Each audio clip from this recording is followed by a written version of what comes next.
Tajuk utama 13 Zulhijjah 3 Ogos. Nicole Fong fitnah program Mukhayyam. Gajah naik minyak di Greek.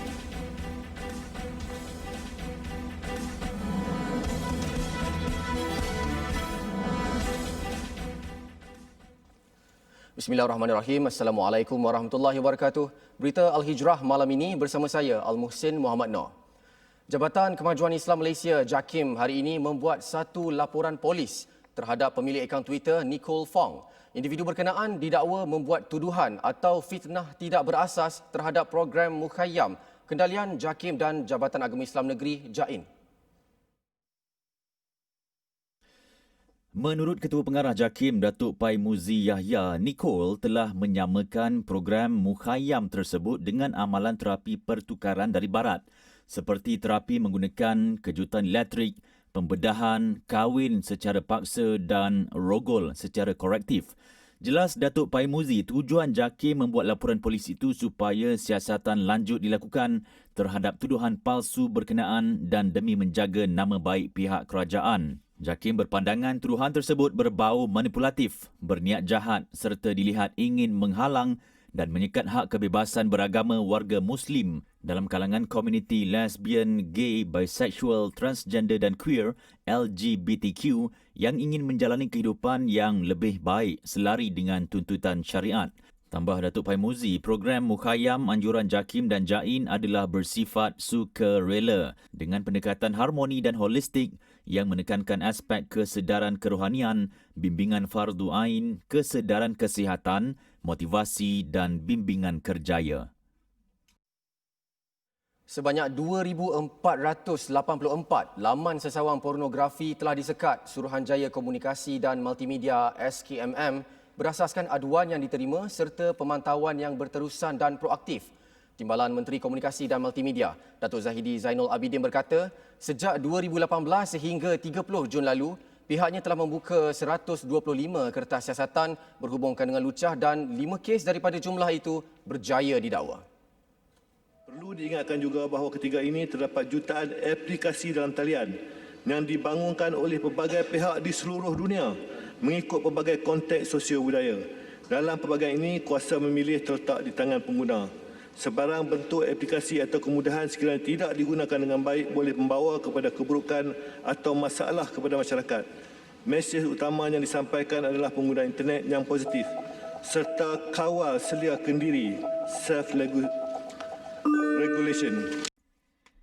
Tambah beliau lagi, kandungan berunsur lucah di platform media sosial seperti Facebook dan Instagram ataupun streaman video seperti YouTube sememangnya menjadi satu kesalahan. Bagaimanapun, SKMM sentiasa memantau serta menapis kandungan yang dipaparkan agar mereka mematuhi terma dan syarat yang ditetapkan. Jika didapati melanggar, pihaknya tidak teragak-agak untuk memadamkan kandungan haram itu. Dalam pada itu, Datuk Zahidi turut menjelaskan selain tindakan undang-undang di bawah Akta Komunikasi dan Multimedia AKM 1998 bagi kandungan lucah, pihak yang terlibat turut dikenakan peruntukan undang-undang sedia ada seperti Kanun Kesesaan dan Enakmen Undang-Undang Syariah di bawah Jabatan Agama Islam Negeri. Beliau berkata demikian susulan menjawab soalan Ahli Parlimen Bacok Nik Muhammad Nik Abdul Aziz berhubung sejauh mana usaha telah diambil bagi mengekang sebarang aktiviti laman sosial yang mempromosi kelakuan songsang LGBT dan budaya pornografi di Dewan Rakyat hari ini.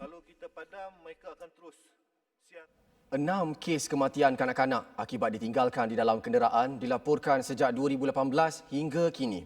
Timbalan Menteri Pembangunan Wanita, Keluarga dan Masyarakat KPWKM, Datuk Siti Zailah Muhammad Yusof berkata, kebanyakan mangsa ditinggalkan ketika ibu bapa pergi bekerja atau hadir mesyuarat hingga terlupa anak mereka di dalam kereta. Kementerian sedar betapa seriusnya insiden begini. Kementerian telah mengambil langkah-langkah pencegahan, edukasi dan intervensi seperti berikut, iaitu yang pertama melalui Seksyen 31 Akta Kanak-Kanak 2001 mengenai penganiayaan, pengabaian dan pembuangan dan pendedahan kanak-kanak telah dipinda pada tahun 2016 dengan memasukkan perkataan atau bertindak secara cuai dan juga meningkatkan tempoh maksima hukum penjara daripada 10 tahun kepada 20 tahun atau denda daripada RM20,000 kepada RM50,000 atau kedua-duanya, dan perintah khidmat masyarakat sebagai hukum mandatory. Beliau menjawab soalan Ahli Parlimen Kota Samarahan Rubiah Wang berhubung isu kematian kanak-kanak akibat tertinggal di dalam kereta oleh ibu bapa. Dalam pada itu, Datuk Siti Zailah turut menjelaskan selain mengambil tindakan undang-undang, kerajaan juga menyediakan khidmat kaunseling kepada para ibu bapa atau penjaga yang mengalami gangguan emosi akibat kematian anak disebabkan kecuaian sendiri. Sementara itu, dalam usaha menangani kes kematian kanak-kanak dalam kenderaan, pihaknya telah menerima pelbagai cadangan dan maklum balas dari orang awam dan ia dikemukakan pada pihak berkaitan termasuk Jabatan Keselamatan Jalan Raya JKJR.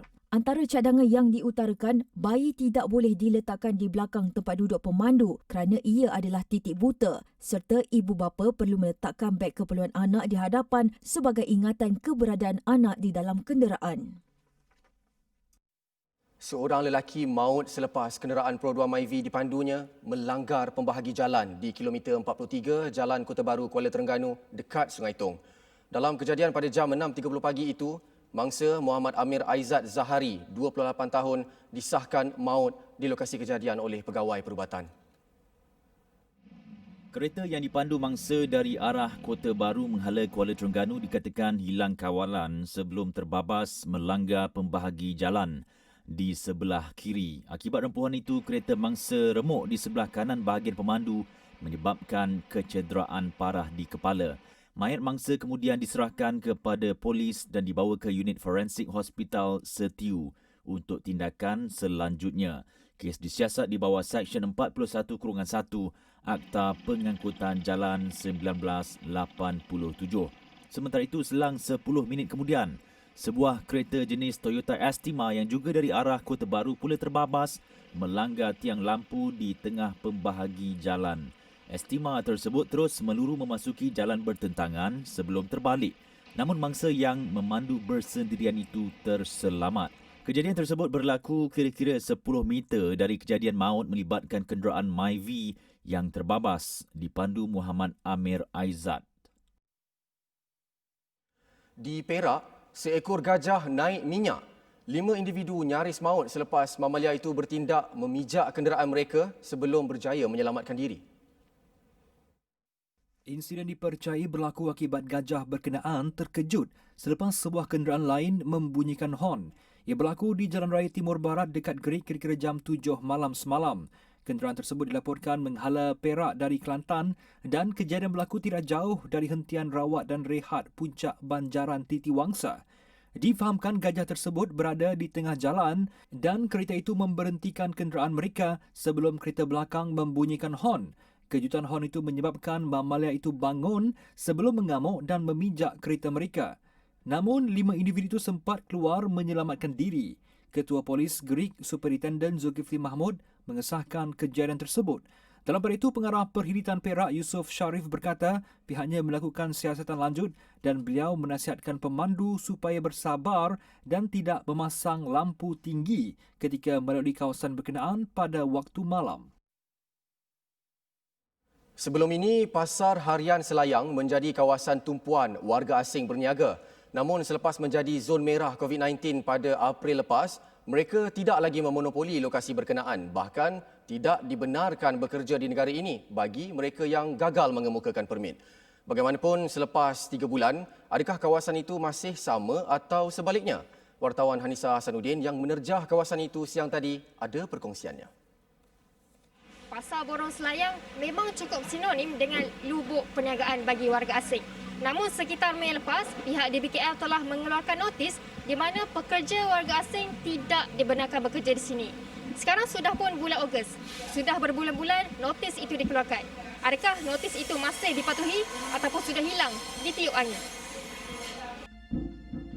Saya dan juru kamera Razin Kirudin meninjau di kawasan sekitar Pasar Borong Selayang dan kami mendapati tidak ada kelibat warga asing yang cuba-cuba untuk berniaga di sana. Kalau dahulu, banyak yang berniaga sayur di tepi-tepi jalan, namun kini bersih dari pemandangan tersebut. Bagi seorang peniaga ayam, Muhammad Din Abdul Samah, Beliau bersyukur kerana jumlah pendapatannya juga meningkat berbanding sebelum ini dengan ketiadaan peniaga warga asing. Masa sekarang ni tak ada lagi. Masa sekarang ni orang tempatan juga yang berniaga. Yang orang asing tak ada lagi dah. Kalau tak ada orang tu sekarang niaga ada peningkatan sikit lah. Pendapatan pun okey sikit. Daripada masa orang tu ada lagi, pendapatan kita agak menurun sikit lah. Tapi sekarang ni alhamdulillah okey. Jelasnya pihak Dewan Bandaraya Kuala Lumpur DBKL sentiasa membuat pemantauan di kawasan berkenaan bagi memastikan tempat itu bebas daripada peniaga haram.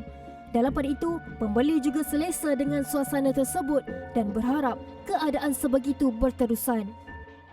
Sekarang ni kalau dah warga asing tak ada, kira lalu orang pun tak ada jam, kita nak lalu pun senang lah, tak ada kacau lah. Kita datang pun senang, tak ada kacauan orang asing lah. Kalau tu, kita pun lagi pun sayur kat luar pun bukan sayur elok pun, ada dikutip kat tu sampah kan, dia jual balik, so tak elok lah. Itu kalau mungkin menyebabkan penyakit jugalah. Sekarang tak ada, kita rasa confident sikit lah nak beli apa-apa, makanan apa kan. So kita tak ada sana, kita bertukar kat yang gerai yang berseng lah. Tambahnya kalau dahulu berdasarkan pemerhatiannya, sebanyak 80% peniaga asing menguasai perniagaan di situ. Namun sekarang tidak lagi. Bagaimanapun, lain pula situasinya di sekitar kedai lot di kawasan Pasar Selayang.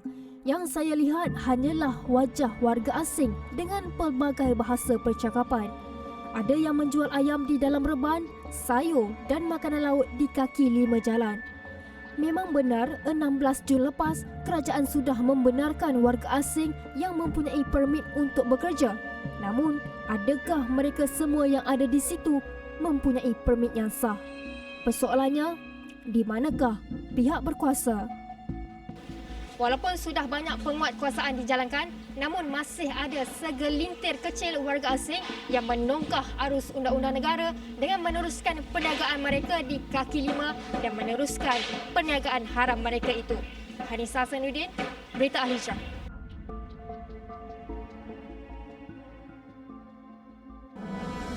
Kluster Sivagangga mula merebak.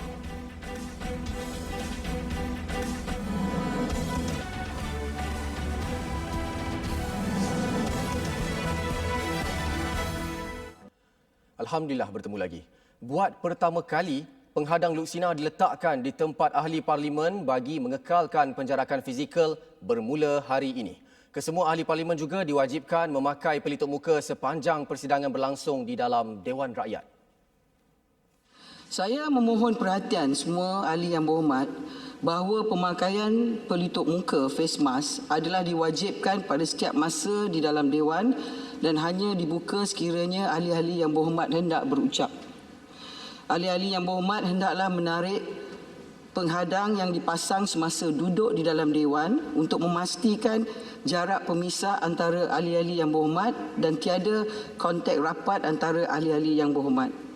Penghadang luksinar ini perlu ditarik atau ditolak dengan berhati-hati dan perlahan serta tidak diberi tekanan berlebihan kerana ianya dipasang untuk sementara waktu sahaja.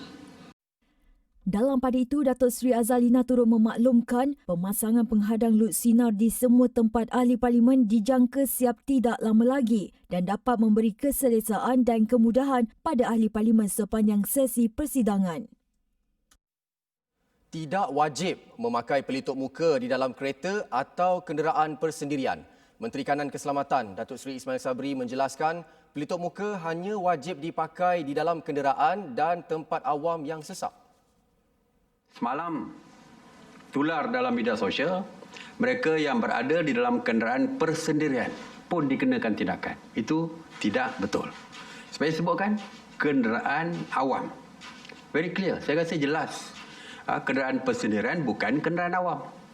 Kalau kita bawa kereta dengan family kita, tak payahlah pakai mask dalam kereta.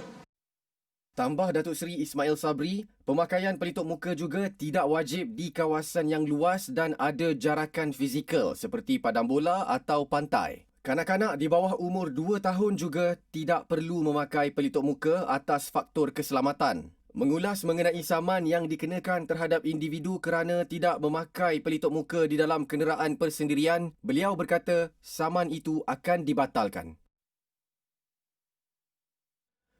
Sementara itu, polis memberi amaran tiada kompromi jika ingkar memakai pelitup muka di tempat awam. Tugas polis dalam menentukan bahawa kita lihat bahawa akan menjadi satu bahaya ataupun satu undangan kepada penularan. Jadi kita wajar mengambil tindakan yang sewajarnya. Ya. So banyak orang mempersalahkan pihak polis kenapa tangkap sebagainya, sebagai kompon sebagainya. Tapi this is case to case basis yang saya tidak dapat mengulas di sini. Itu mungkin pada masa yang sama di suatu situasi berkenaan ada kepentingannya untuk mengambil tindakan. Sewajarnya kita akan bagi nasihat lah. Kita akan bagi tolong pakai. Kalau dia pakai kita tak ada masalah. Kecuali dia gagal pakai, tak bawa langsung dan tak indah. Orang ramai boleh didenda RM1,000 di bawah Akta 342, Akta Pencegahan dan Pengawalan Penyakit Berjangkit 1988 sekiranya gagal mematuhi peraturan terbaru itu. 7,000 penduduk meliputi 4 mukim di Kedah dikenakan Perintah Kawalan Pergerakan diperketatkan PKPD secara pentadbiran mulai hari ini hingga 30 Ogos. Ia susulan penularan kluster Siva Gangga yang telah menjangkiti 21 mangsa setakat ini.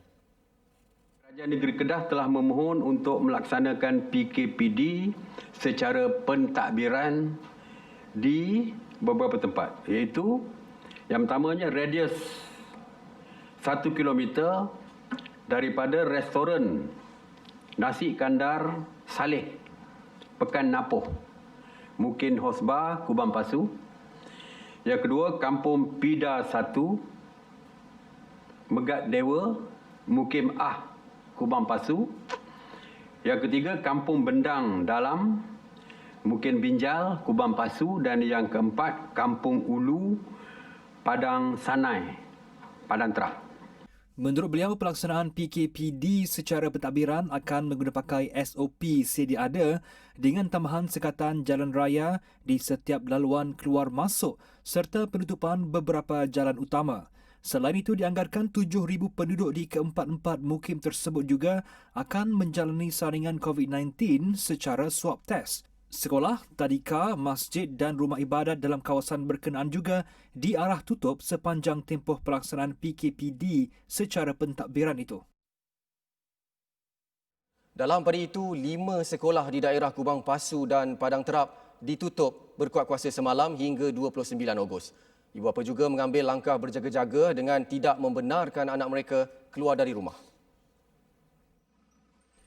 Ia membabitkan SMK dan SK Hosba, SMK dan SK Megat Dewa serta SK Kubang Palas. Tinjauan kru Berita Hijrah di sekolah di kawasan Megat Dewa lengang.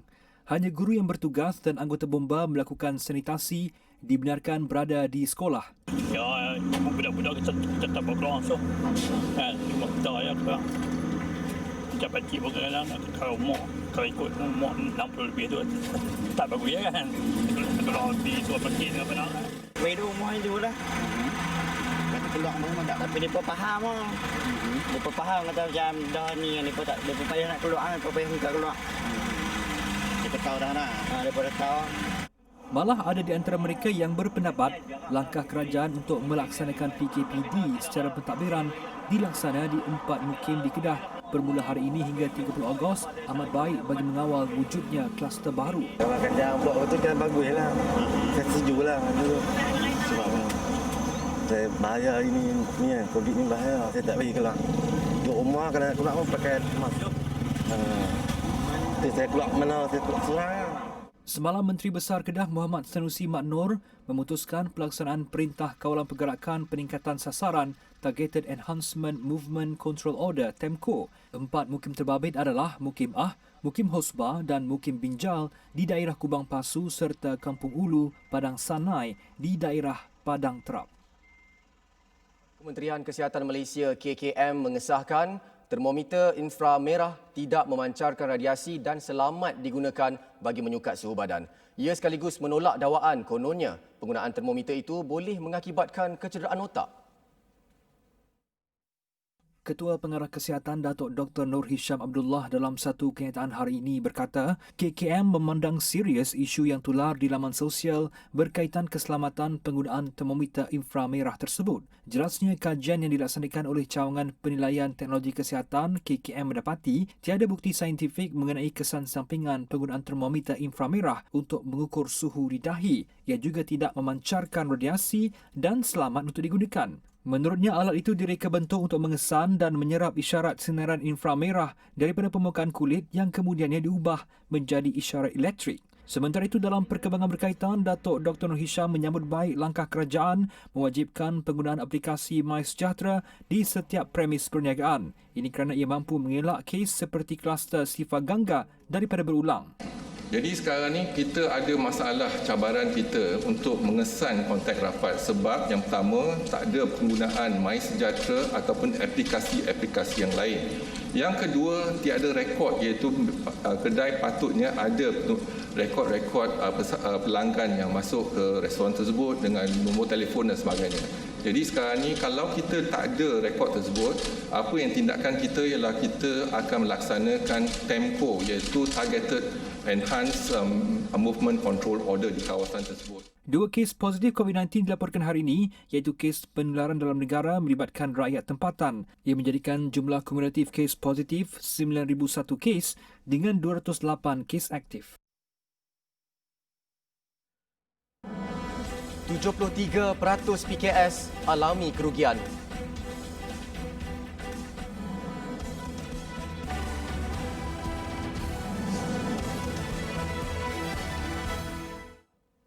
Alhamdulillah bertemu lagi.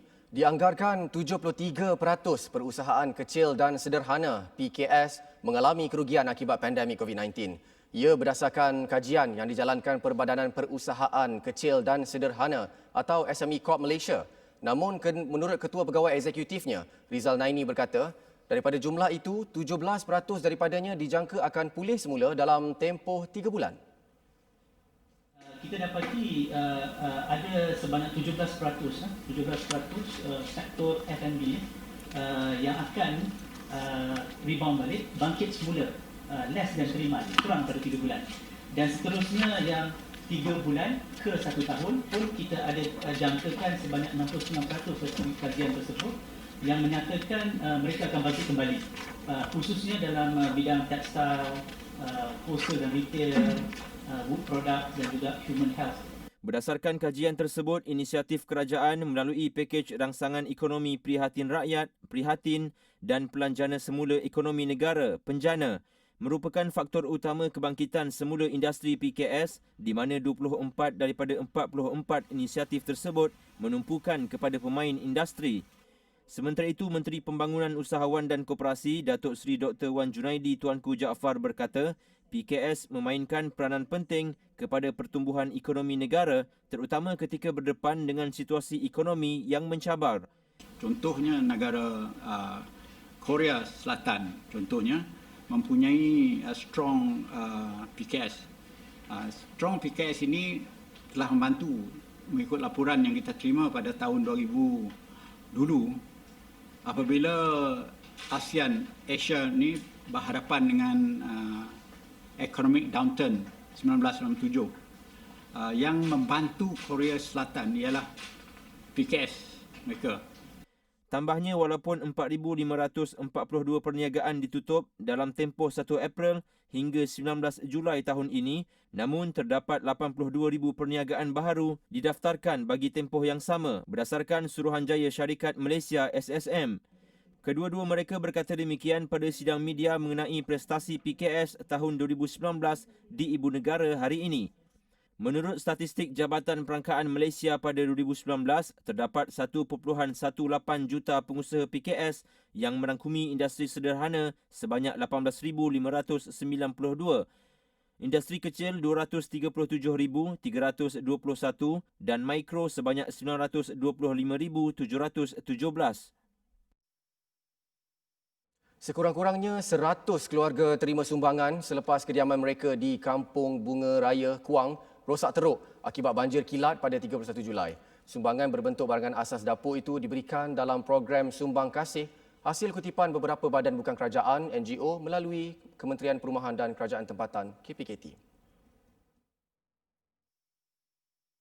Pengerusi Nation of Women Dr. Daroyah Alwi yang juga wakil kepada KPKT berkata, kementerian itu akan membawa isu penempatan ke semua banjir di dalam mesyuarat mereka. Antara perkara yang akan dibangkitkan adalah penyediaan rumah yang lebih selamat. Setakat ini, KPKT sudah menawarkan rumah lain kepada penduduk berkenaan namun hanya sebahagian sahaja yang berpindah. Apabila kita lihat keadaan persekitaran yang mana rumah-rumah ini adalah di tepi sungai, yang mana ianya sebenarnya agak bahaya kepada para penduduk. Sebelum ini mereka telah pun ditawarkan rumah untuk berpindah. Jadi ramai telah berpindah, hanya beberapa keluarga lagi masih stay di sini. Jadi mereka insya-Allah kita cuba untuk bantu untuk memindahkan mereka ke tempat yang lebih sesuai. Sementara itu, pengerusi penggerak komuniti negara JCJS Choi Pui Yi berkata, pihaknya berusaha memastikan kebajikan mangsa terjamin, terutama dalam keperluan harian, biarpun mangsa kini ramai yang sedang menumpang di rumah saudara mara. Mangsa yang ditemui lega kerana keluhan mereka didengari pihak berwajib. Kita sudah duduk selama 40 tahun dekat sini. So, saya kira zaman ketiga. So, kita selalu kalau hujan lebat selalu mesti kena banjir lebat, banjir kilat. Pada 31 Julai lepas, penduduk di Kampung Bunga Raya Kuang panik selepas rumah mereka dinaiki air bah tidak sampai 5 minit. Ini kerana hujan tanpa henti berlaku selama 12 jam, kebanyakan harta benda dan keadaan rumah rosak teruk. Sekian berita Al Hijrah. Terima kasih kerana menonton. Assalamualaikum warahmatullahi wabarakatuh dan selamat malam.